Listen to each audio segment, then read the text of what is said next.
Good evening, ladies and gentlemen, and welcome back to the channel. Thank you for joining me this evening. I really appreciate you.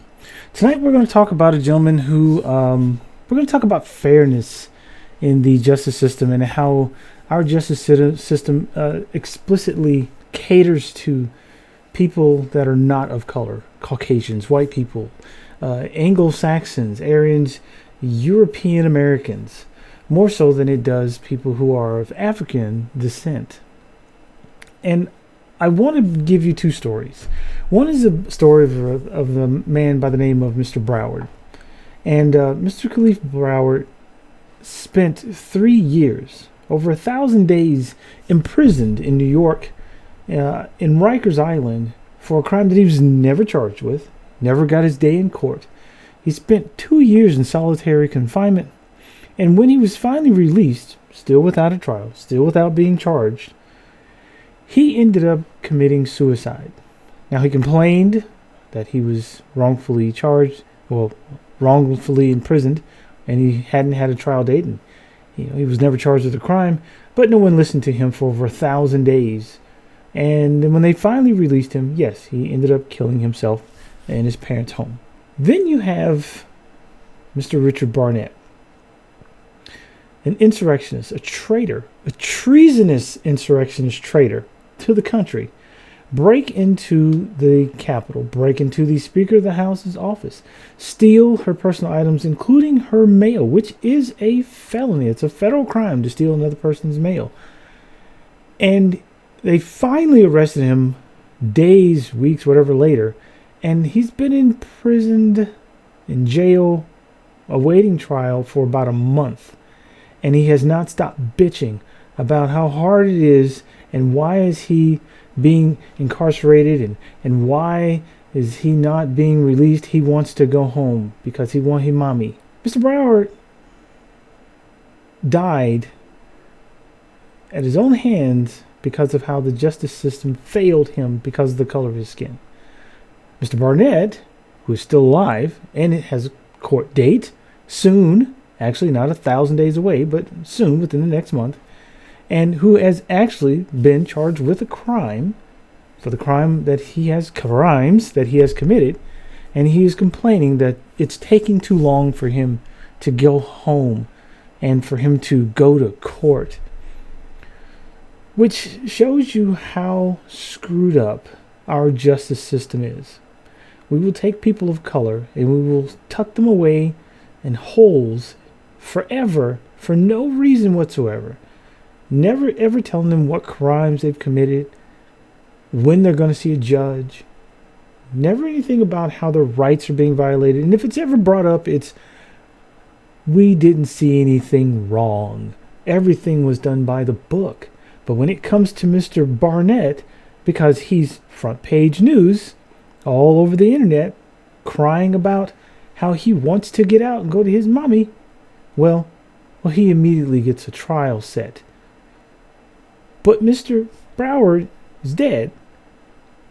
1,000 days after he, was released. He was released from prison for sitting in prison for 1,000 days for no reason. Kills himself. And this guy, a month, and he's already looking at having a trial for charges that he was actually charged for. And possibly will get released. He'll probably be able to make bail and be released if he even gets convicted. Because jury of his peers, white people who look just like him, will most likely say that nothing happened, and they'll let him go. So this is the problem with our justice system. This is an extreme miscarriage of justice when there are two different justice systems. One for white people, one for black people. And that's not the way it should ever be. People need to stop being afraid of equality. I think that is the biggest problem with people of European descent. They are terrified of equality. Equality doesn't cost a damn thing. It doesn't hurt anybody. It only hurts people with fragile egos and white supremacist ideals, or supremacists of race supremacist ideas. And that's their only problem. Treating someone as an equal doesn't cost anything and it doesn't hurt anyone. It just tells everyone that, hey, we're all human beings. We're all the same in that aspect, and we should just let people live And stop fucking with people because of the color of their skin. So we have better things to do. We have global warming. We have a virus that we're trying to fight. We have an energy crisis that's looming over our head.